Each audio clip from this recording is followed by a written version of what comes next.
This video is going to be a reminder that filmmaking is worth it and it is valuable, and there is nothing like the magic of being on set. My name is Morris Lytica. I am a filmmaker and creator auteur. I talk about combining the creator economy with the auteur practices of filmmaking in order to create sustainable and rewarding careers and lifestyles for filmmaking artists.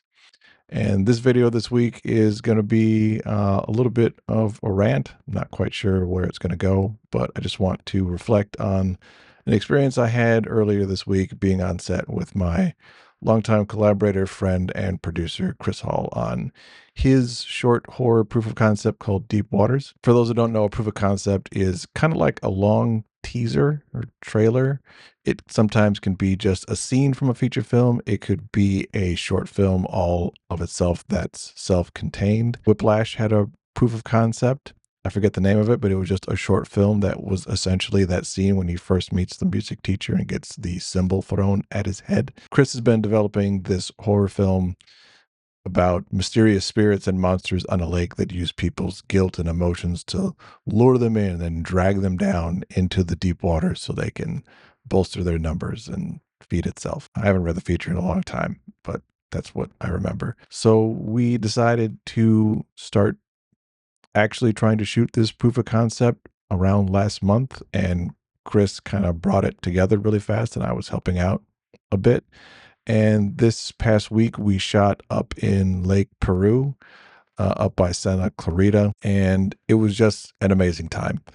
It was a little bit overcast, but that just made the atmosphere that we were trying to create all that much easier, especially in a place like Southern California where the sun is out a lot. Trying to create something like moody and atmospheric can be a challenge because you're trying to block out the sun, and then maybe you're like adding a fog machine. And when you add a fog machine, you need like 2 or 3 people and a lot of fog to make it happen. This was a really low budget, small production. I think we had around 10 to 12 people if you include the cast, and the cast was the monster and, well, for lack of a better term, the victim who was being dragged under. And we basically had this fight scene on the shore of the water. We had a medic so that way everybody was safe, because safety for both Chris and I is a priority. You know, we're making films, not trying to fight fires, and there's no reason for anybody to be in any danger or put their life on the line for a film, in my opinion. And just being out there reminded me of why it is that we do this. I think sometimes people wonder why it is that filmmakers do what we would do. Like, you guys are insane. Like, why do you keep trying to do this thing that's like super expensive and takes a long time to put together, and then may or may not actually give you a return on the money that's been like thrown in? And being on that set reminded me why. It's because there is nothing like a group of people who come together and they're all on the same page and we're all having fun and we're all making something. I've been on crews of all sizes.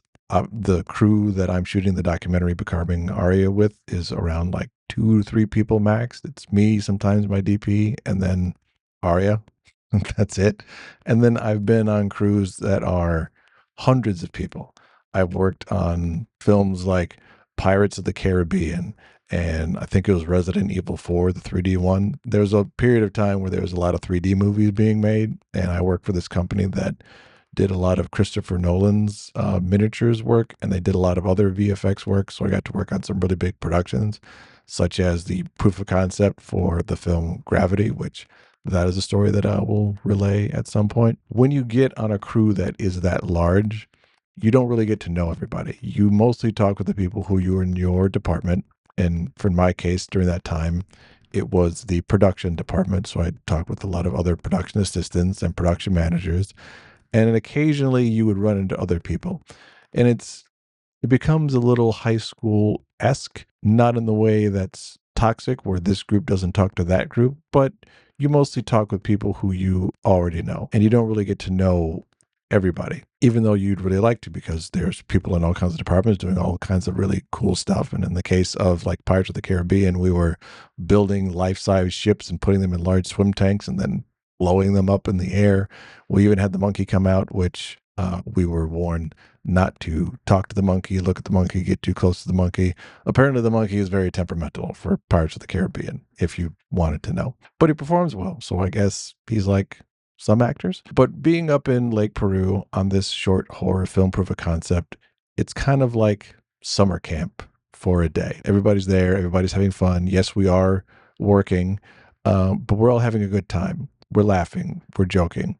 When it's time to shoot, we're ready to shoot, and then we're having fun in between time, and we're moving fast, and everybody's there to just do their part. On larger sets, everybody is compartmentalized. It's kind of like a giant factory, so nobody is like allowed to do something that they're not supposed to do. But on small shoots, everybody is just like pitching in. Me, the producer, I don't have the expertise to help with, say, the makeup department, but if she needs something that's by her car, I can go and grab it.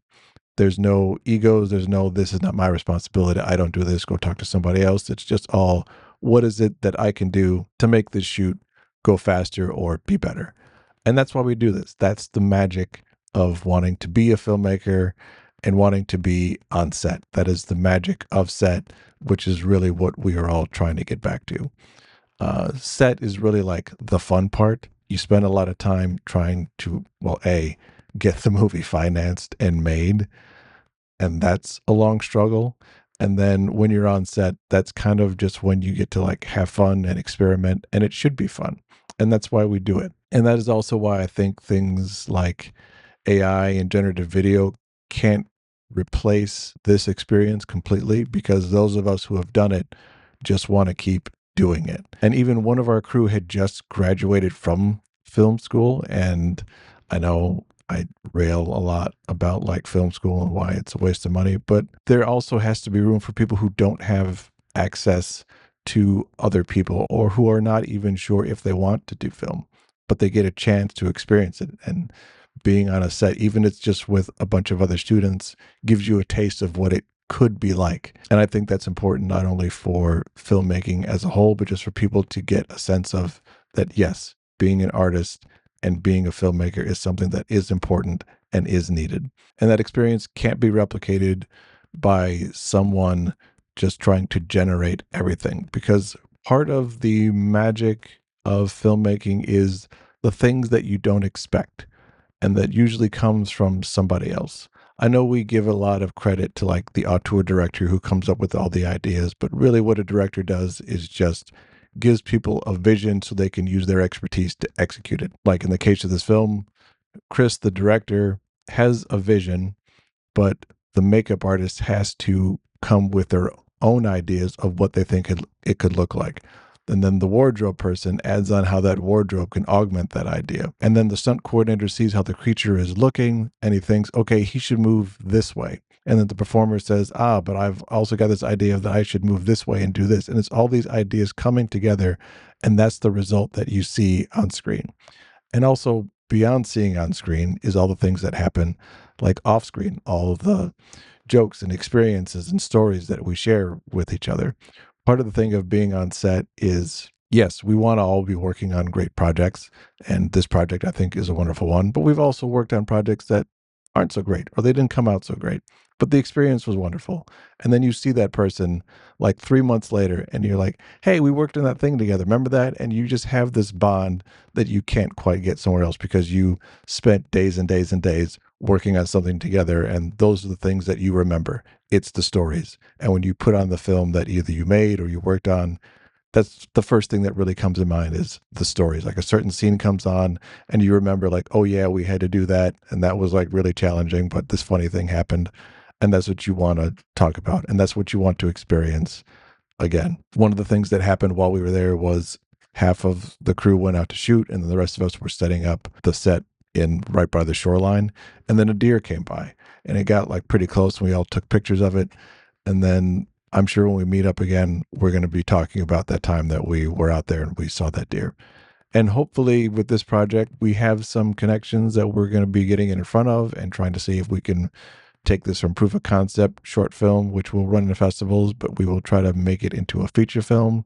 And then the idea is to bring all these same people back who were so wonderful and do this whole thing again and spend even more time in adult summer camp while making a filmed stage play. And that's why we do it. And that's why it's important. And that's why I think the act of filmmaking is not something that is going to go away, because once you've actually experienced what it's like to be on a really good set, it is a feeling that you will want to try and reproduce. And there will be some good days and some bad days, but the overall idea is that I'm with a group of people who all are coming together for this one common goal. And then we're going to put all that energy into something that's going to be shown on screen and share it with people. And that is the experience that we create. That is the experience that we want to have again and again and again. And that's why it's important. So if you're a filmmaker who's struggling, if you're doubting, if other people are questioning you, this is my reminder to you that what you do is important. And what you do is a special experience that not a lot of people get to have. And you should not only cherish it for yourself, but don't let anybody else diminish it, demean it, or take it away from you. Filmmaking is something that's just a natural evolution of all the other art forms that we've created, but it's also one that has the special element of bringing people together and having a shared common experience, not only in the viewing of the film, but also in the making of it. And that is not something to be taken lightly. Keep going, keep staying motivated, always hold on to the magic that you experience by being on a great set.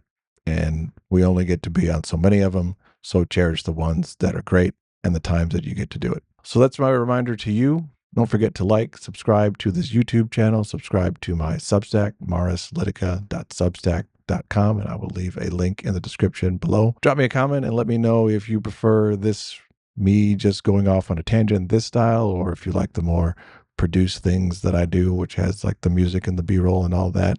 Still trying to find my style here on this channel and see what's going to be the most helpful to everybody that's watching. Also, drop me a comment and let me know what were some great sets that you've been on, or what were some not so great ones. Are you having doubts about being a filmmaker and whether you should be doing this, or do you need some encouragement?